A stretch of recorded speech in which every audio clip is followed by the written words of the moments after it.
a todos y bienvenidos a su espacio Sigua Digital. Mi nombre es Eric Fortunato y conmigo están Carlos Ramírez y Pamela Frías. Bienvenidos, señores, a una cuarta temporada. Feliz año. ¿Cómo estamos? Estamos bien, en salud, y quisiéramos empezar el año realmente felicitando a la Policía Nacional con su esmero de que la gente tenga mascarilla. Tanto así que le dieron un tiro a un muchacho porque no andaba sin mascarilla. O sea, la policía realmente está ocupada en que todos anden con mascarilla, sin importar las consecuencias. Me imagino que entonces lo que la tiene mal puesta le darán un tiro preventivo en la pierna. Lo cierto es que quizá nuestros policías se están entrenando para ir a darle cátedra a lo del Capitolio de cómo mantener el orden. Sí. ¿Te imaginas? Los que entraron en el Capitolio no tienen mascarilla? O sea, que tu policía hubieran tomado decisiones drásticas realmente. Lo que sí es que lo único que no iban a poder garantizar nuestros policías era sobreviviente en una situación como esa. Sí, el asunto de no fuerza letal estaría complicado. Muy complicado. Muy.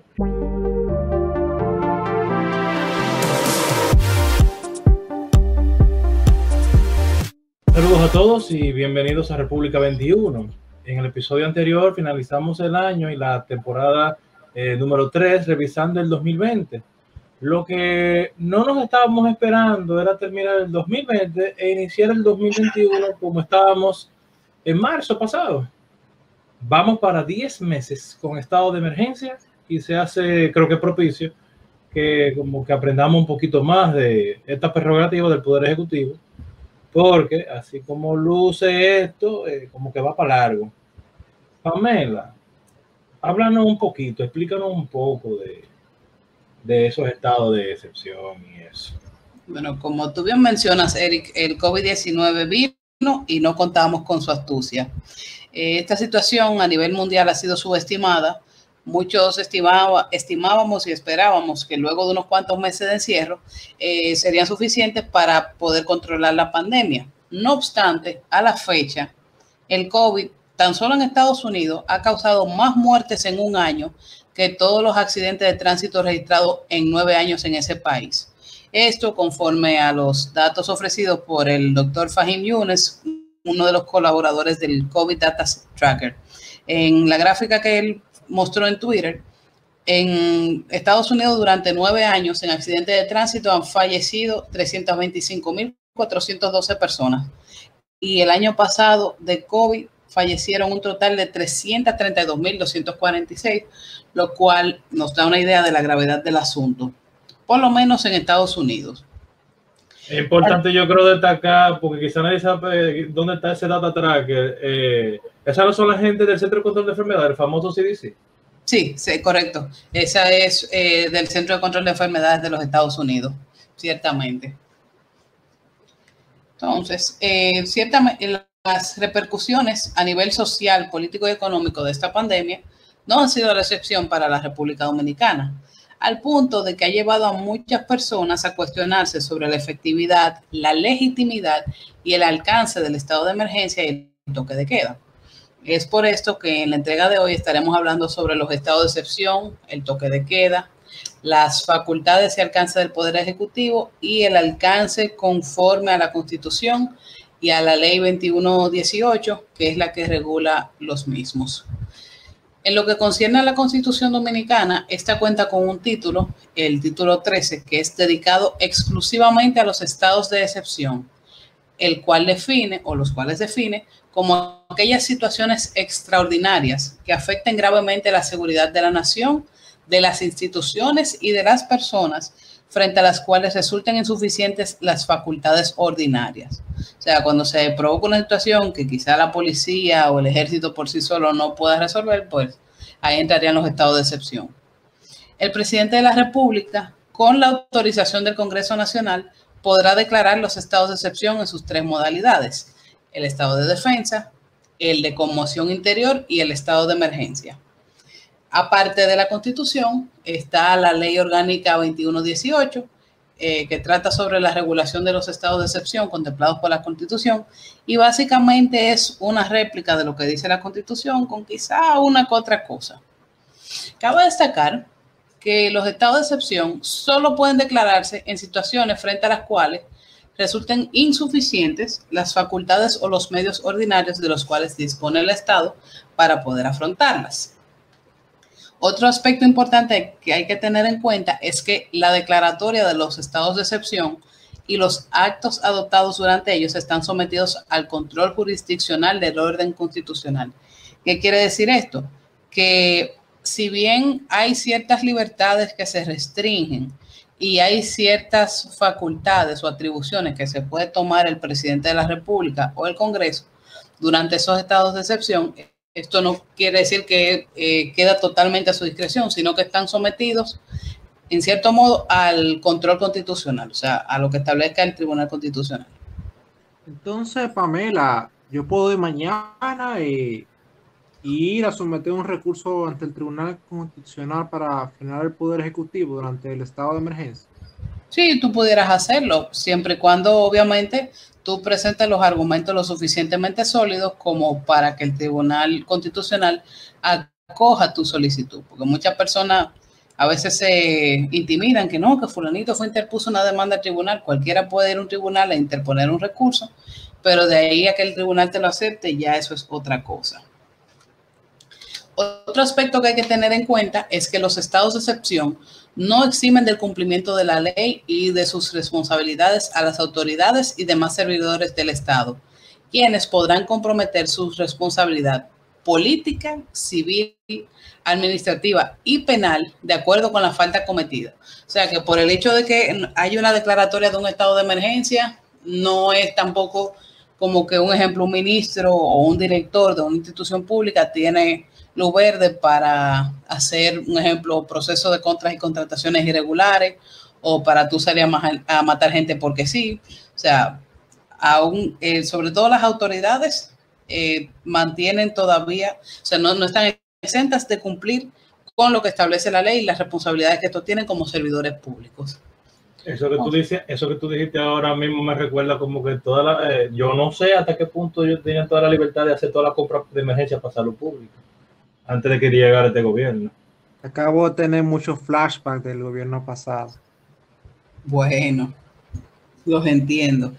Yo creo que a todos nosotros nos llegó los flashbacks de gobierno pasado y de ciertas situaciones que se dieron durante la campaña, pero lo pasado está y esperemos que el Ministerio Público y la Procuraduría General tomen las medidas correspondientes.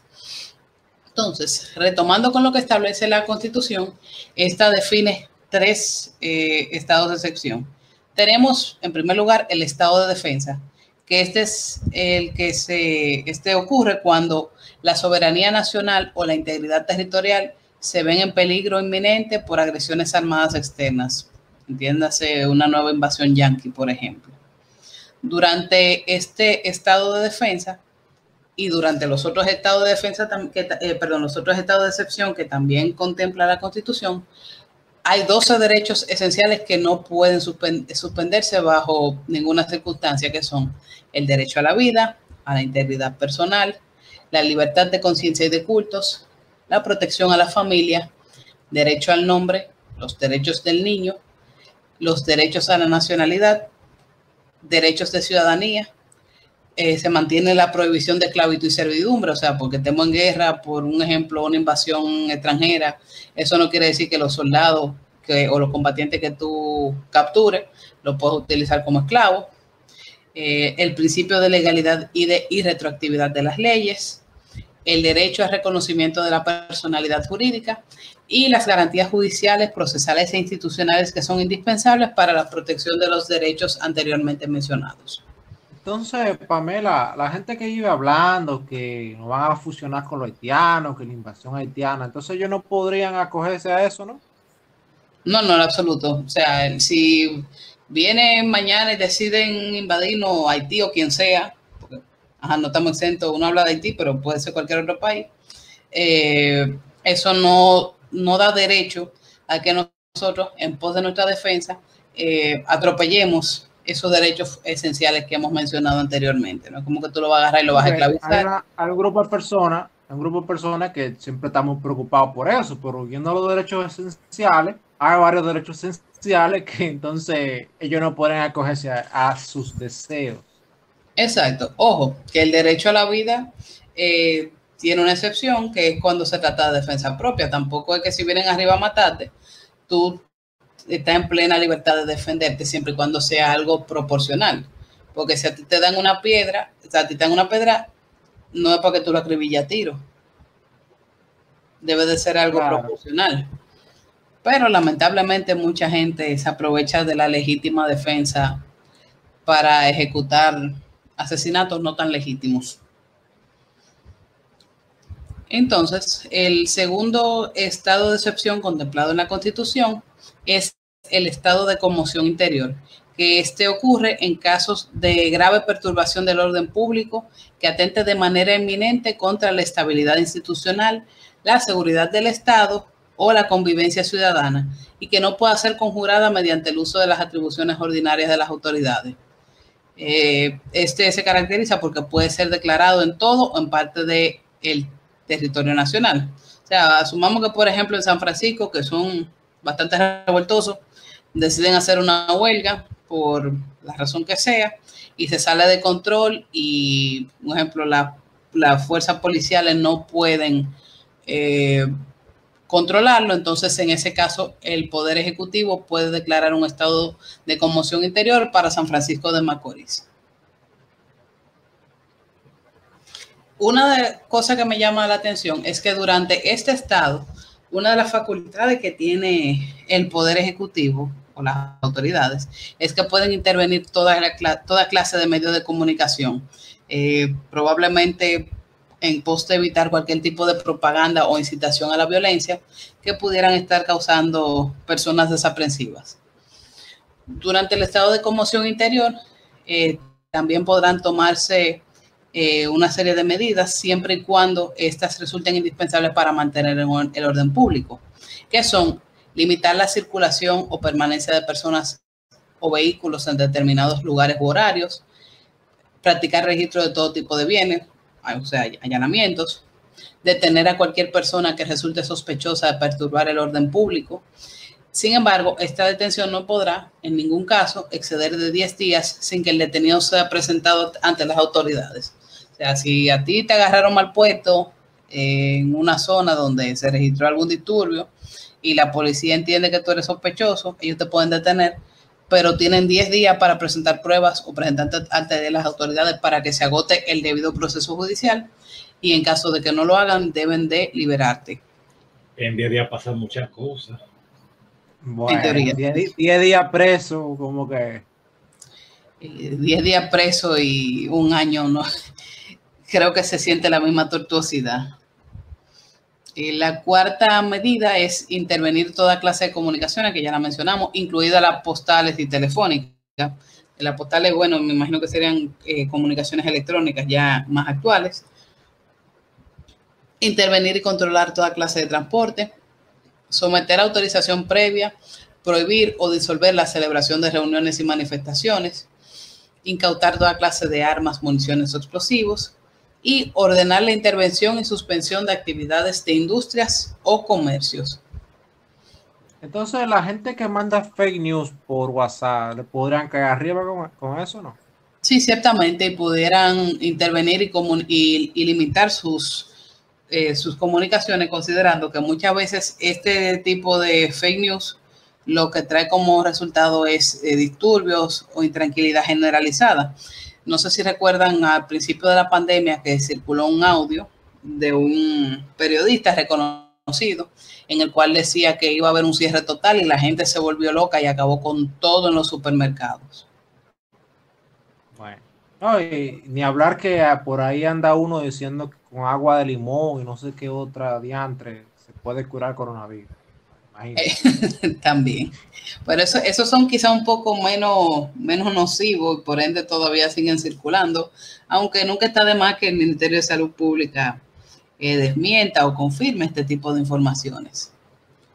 Y finalmente, el último estado de excepción que menciona la Constitución es el estado de emergencia, que es en el que actualmente nos encontramos. Y este se declarará cuando ocurran hechos distintos a los previstos en los artículos 263 y 264, entiéndase, ni conmoción interior ni estado de defensa. Siempre y cuando estos eventos perturben o amenacen con perturbar de forma grave o inminente el orden económico, social, medioambiental del país, o que constituyan una calamidad pública como ha ocurrido con el COVID. Cabe destacar que en los estados tanto en el estado de conmoción como en el de emergencia, también se pueden suspender varios derechos que son reconocidos constitucionalmente. O sea, a ti te pueden enviar a prisión si tú estás violando alguna disposición del Poder Ejecutivo, y esta privación de libertad puede ser sin las causas o las formalidades legalmente establecidas. También se suspenden los plazos de sometimiento a la autoridad judicial o para la puesta en libertad de una persona. O sea que si a ti te detienen en algún tipo de disturbio, infracción, aunque mencioné anteriormente que tenía un plazo de 10 días, hay algunos casos en los cuales este plazo puede ser suspendido para presentarte ante la autoridad judicial, siempre y cuando las circunstancias lo permitan. Me explico. Si, por ejemplo, el Ministerio Público tiene un plazo de 10 días para presentarte ante un juez, pero vamos a suponer hay una conmoción interior, o un ejemplo por el mismo caso del COVID, que todo fue suspendido, todo fue cerrado, no había forma de tú trasladar a un imputado ante un tribunal, ahí se entiende que tú en vez de 10 va a durar 15, 20, 30 días, sin que esto necesariamente constituya una violación constitucional, porque la situación, lamentablemente, lo amerita.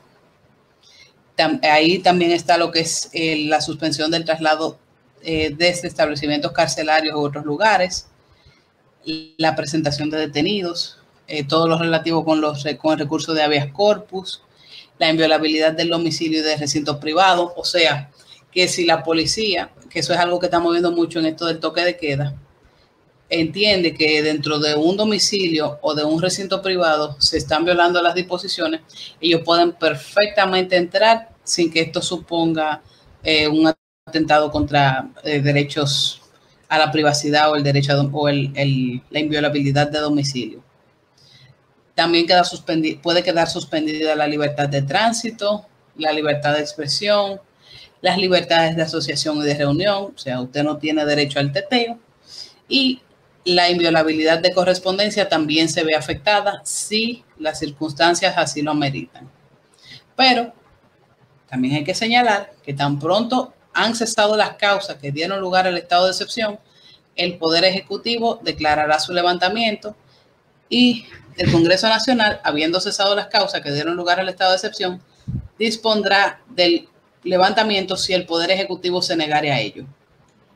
Eso significa también entonces que si el Congreso entiende que ya está bueno del estado de emergencia, puede sesionar y decir, ok, mira, ya, vamos, soltemos esto. Sí, ciertamente. Si el Congreso entiende que ya cesaron las circunstancias que dieron lugar al estado de emergencia y el Poder Ejecutivo no quiere hacerlo, ellos tienen todas las facultades para declararlos ellos. Ahora bien, ¿cuáles son algunos de los requisitos para los estados de excepción y vamos a hablar también de ciertas particularidades de lo mismo? En cuanto a los requisitos, como ya hemos visto, el presidente debe tener la autorización del Congreso para declarar el estado de excepción correspondiente. Si no estuviese reunido el Congreso, el presidente podrá declararlo, lo que conllevará a que se convoque inmediatamente el Congreso para que decida sobre este asunto. Mientras permanezca el estado de excepción, el Congreso se reunirá con la plenitud de sus atribuciones y al presidente de la República le informará de forma continua sobre las disposiciones que se hayan tomado y la evolución de los acontecimientos. Todas las autoridades de carácter electivo mantienen sus atribuciones durante la vigencia de los estados de excepción. Y también, muy importante, vuelvo y reitero, los estados de excepción no eximen del cumplimiento de la ley y de sus responsabilidades a las autoridades y demás servidores del Estado.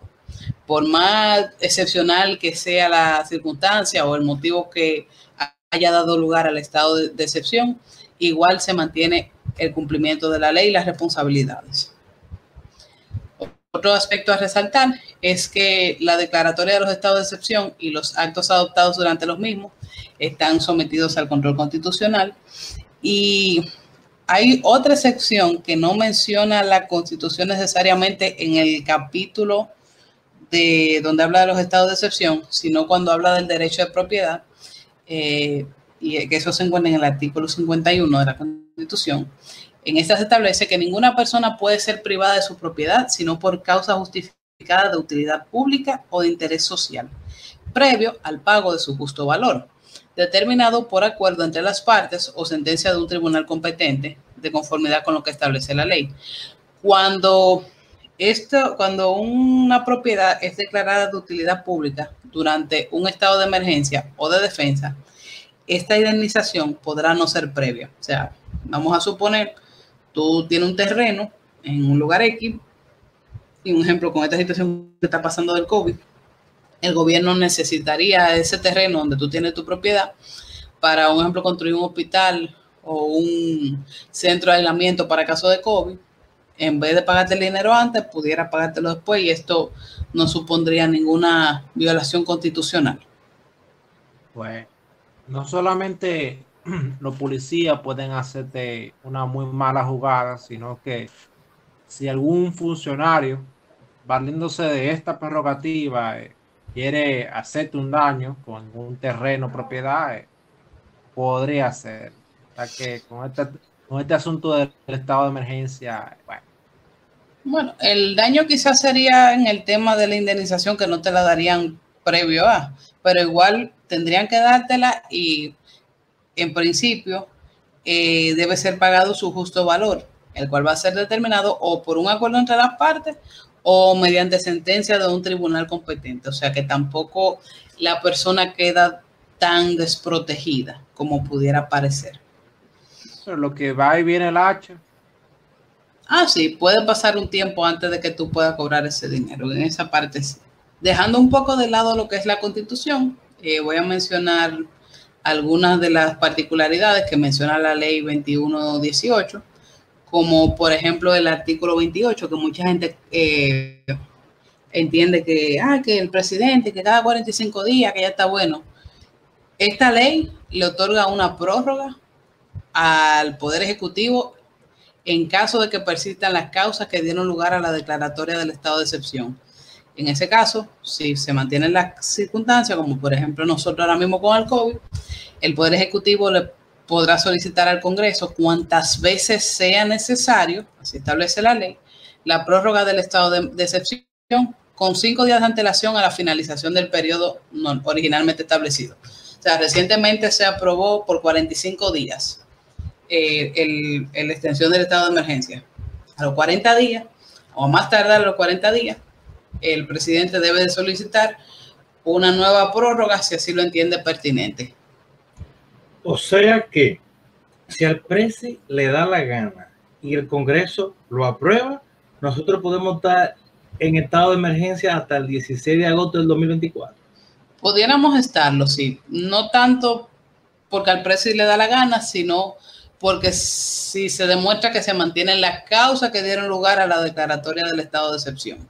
Otros artículos que me llaman la atención de esta ley es el artículo 29 y el artículo 30. En el 29 te habla sobre unos informes que el presidente de la República rendirá para ambas cámaras legislativas sobre las disposiciones que hayan tomado y la evolución de los acontecimientos que tengan lugar durante la vigencia de los estados de excepción. Estos informes serán rendidos cada 15 días durante la vigencia del estado de excepción, y el artículo 30 habla de un informe final que es rendido una vez finaliza el estado de excepción.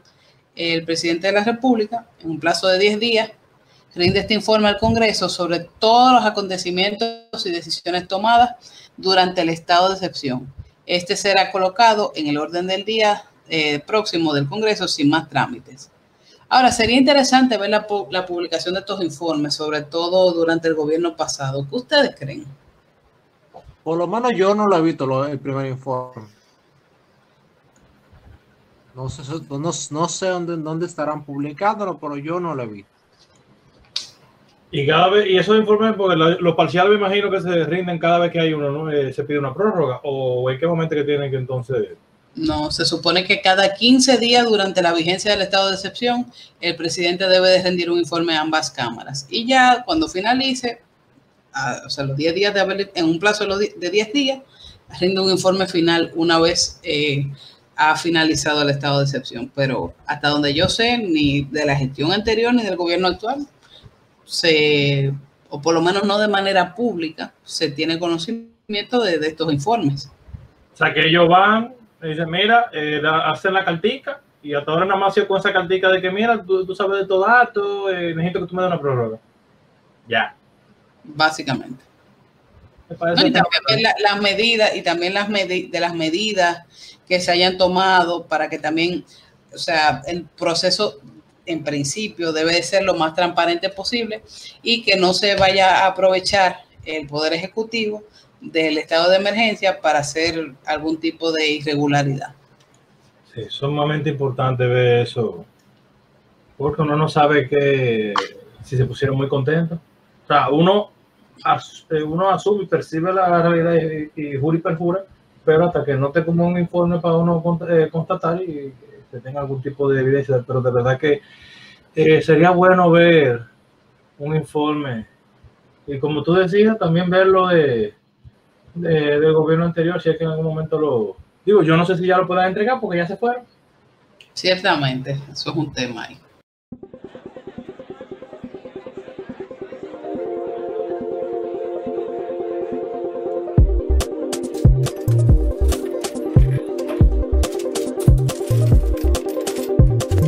Saludos a todos, bienvenidos a Bagatela, en donde cada 2 semanas trataremos de traer un tema de interés económico y financiero, nacional o internacional, y tratarlo de forma llana y que todos entiendan el fondo y las implicaciones del mismo.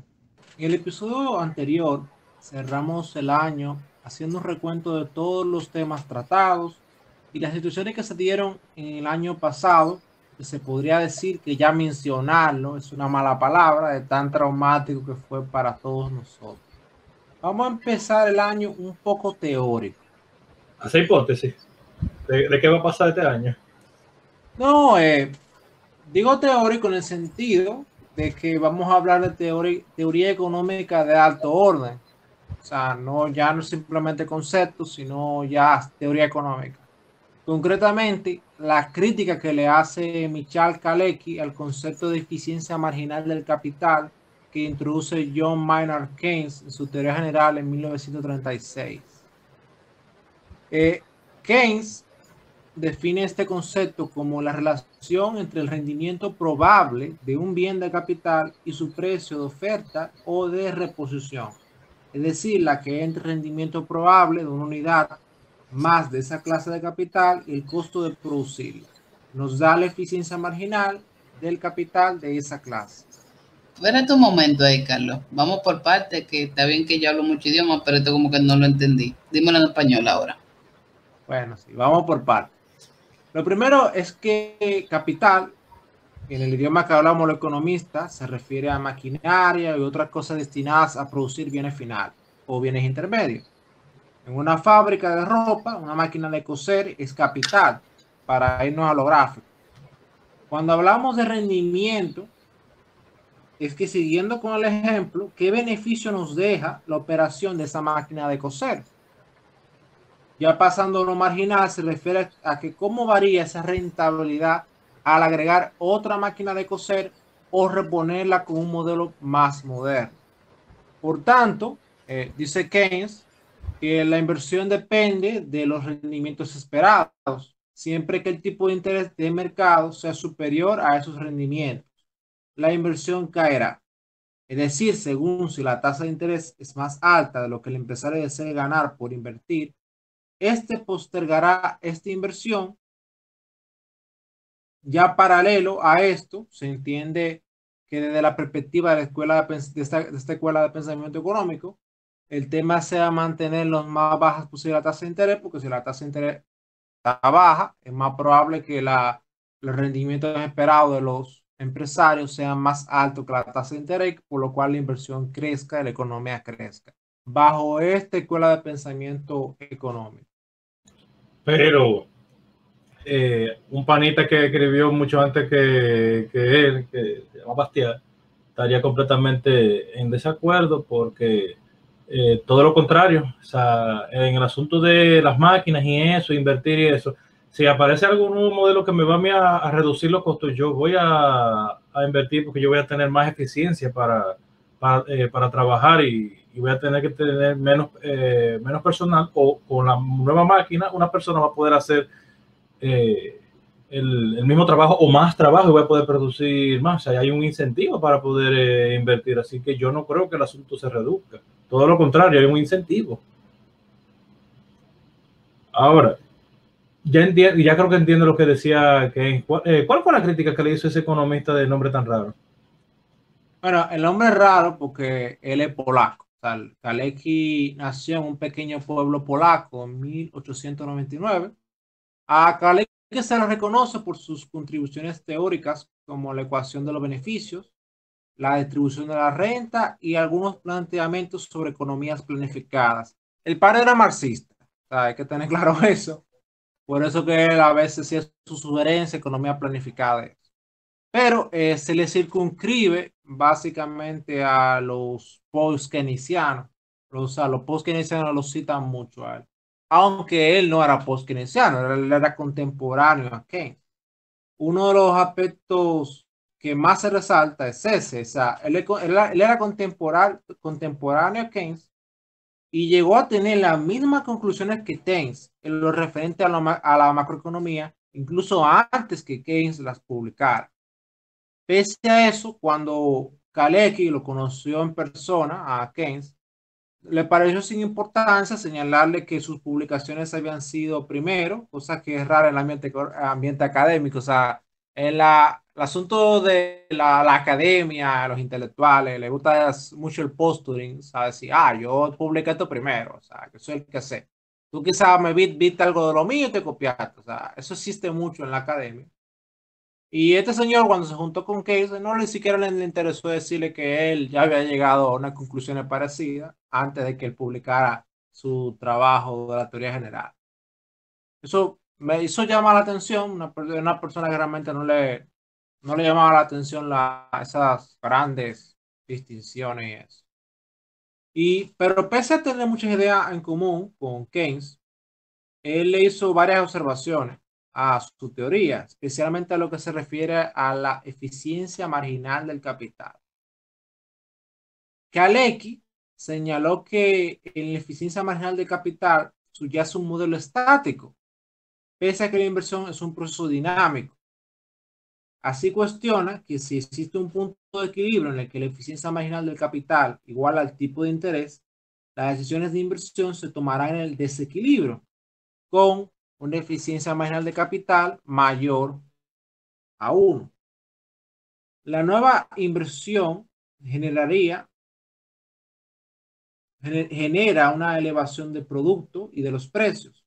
También lo de capital, que reduce la eficiencia marginal de capital, porque depende negativamente de los precios de los bienes de capital, hasta que alcanza el punto de equilibrio con ingreso marginal, eficiencia marginal de capital igual a la tasa de interés. O sea, lo primero era mayor que la tasa de interés, en este caso sería igual a la tasa de interés.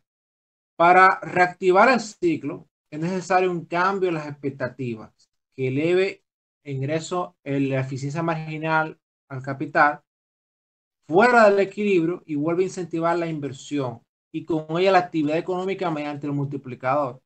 O sea, lo que Kalecki nos está diciendo es que, o sea, según esta teoría, si tú estás en equilibrio, entonces no hay razón para invertir. Entonces, ¿qué sería lo que movería a la gente a invertir? En base si ese planteamiento es cierto. Es decir, según entendí, él dice que al ser un modelo estático requiere constantemente pase algo para que corra. Sí, o sea, habría que tener un disparador, o sea, sin nada que lo mueva, o sea, no se entendería por qué se saldría del equilibrio, que es lo que entonces justificaría, según ese planteamiento, que la gente salga a invertir. O sea, ¿qué es lo que movería la expectativa de los empresarios a tener rentabilidad?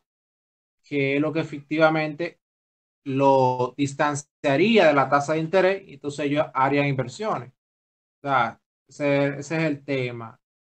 Y aquí ya se mete cosas esotéricas de que los espíritus animales y eso, ya. Pero ya eso podemos dejar para otro capítulo. Parecería, Pero, Carlos, como que él tiene una comprensión medio, como que le aplica una física newtoniana y de que la economía está estática hasta que recibe algo que la mueva. más o menos. Ahora, sin algún que otro empujón, todo quedaría igual, sin cambio. O sea, en base a ese modelo, o sea, si se llegó al equilibrio, no había razón para seguir invirtiendo. Entonces, en el mismo modelo no se mete algo que te explique por qué se va a salir del equilibrio. Entonces, que eso quede en el aire. Otro inconveniente que señala Kalecki, por un lado, es que no puede deducirse ex ante cuál es la cantidad de inversión que las empresas han decidido invertir. O sea, antes de que la empresa invierta, tú no puedes saber cuánto va a invertir la empresa. O sea, en base a esta teoría de Keynes, tú tendrías que saber cuánto van a invertir antes de que inviertan, lo cual está muy complicado, al menos que tú le leas la mente a todo el mundo.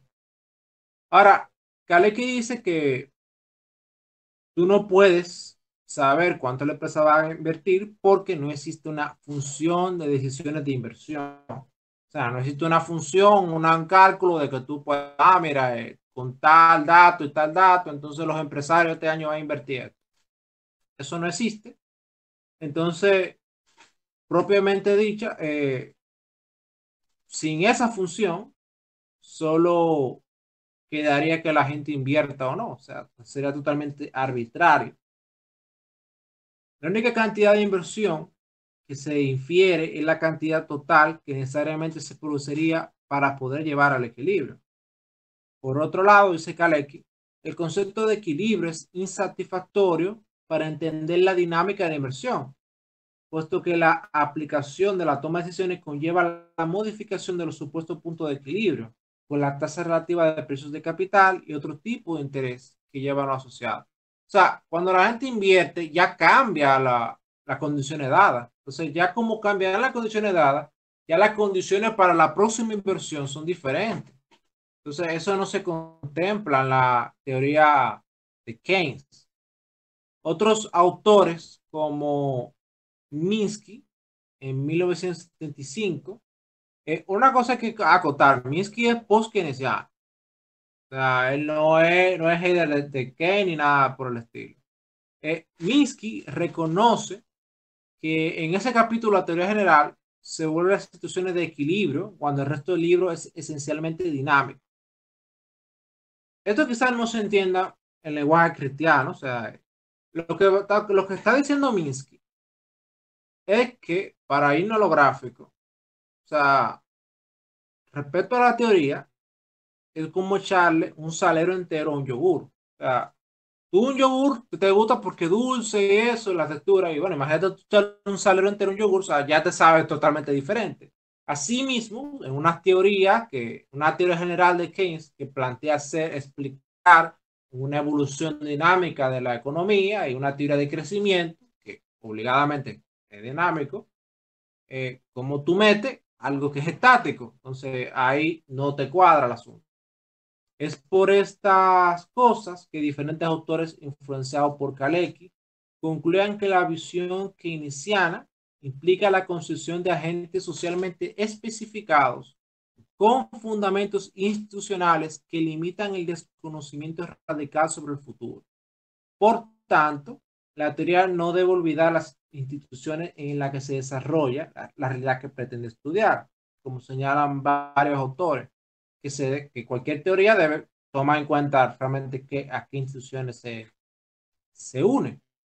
Y en ese aspecto se muestra muy débilmente la teoría de eficiencia marginal del capital y por ende lo que es el cuerpo, que es la teoría general de Keynes.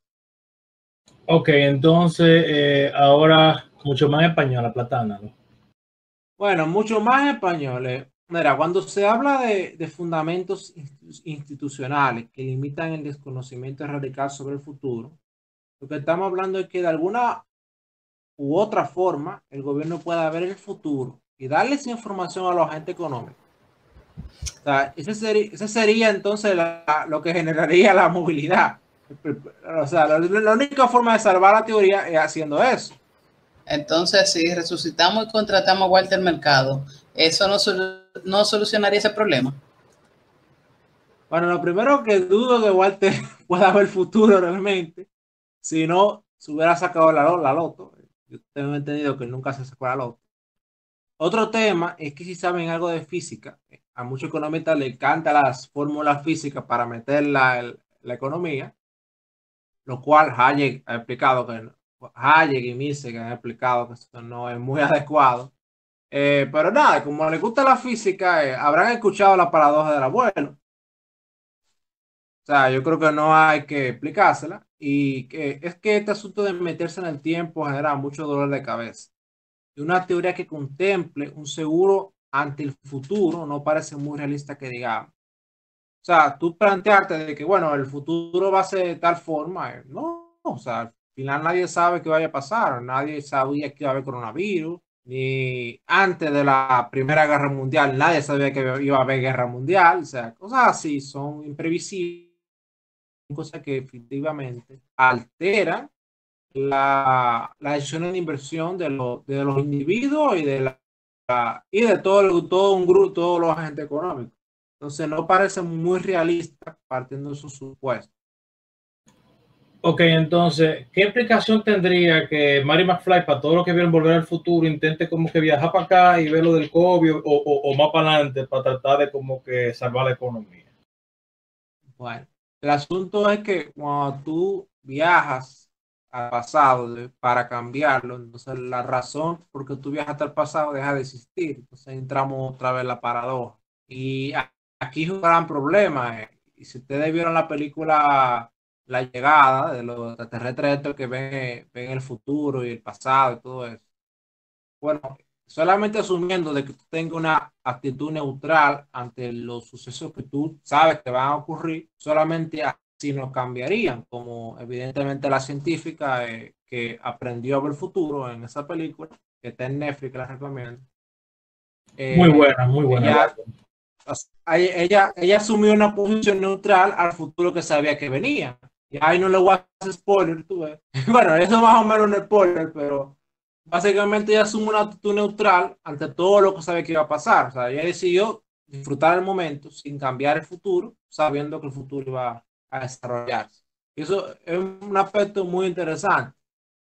Ahora, cuando nos vamos ya a la teoría económica, o sea, esto no es, ¿qué implica realmente este fallo? O sea, esto no solo explicaría muchos errores de dicha visión de la economía, que luego fueron muy evidentes ante la estanflación de los años 70 en los países desarrollados, capitalistas, sino que también ante la impotencia de la incertidumbre ante el porvenir, entonces surgen sugerencias que cercenan la libertad de los individuos, buscando controlar el futuro o determinar la conveniencia. O sea, bajo la conclusión lógica de que, bueno, ok, no podemos ver el futuro, bueno, va a aparecer un creativo de, bueno, vamos a tratar de controlar lo que va a ocurrir. Entonces, ahí, este es el problema de entrar en este marco, en estos lentes para ver la economía,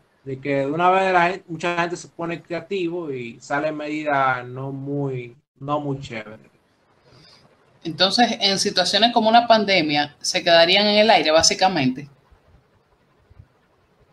Mira, no solamente quedaría en el aire, sino que les sería complicado manejarse en la misma e intentarían controlar aún más la economía. No tengo mucho flashback con el asunto de controlar.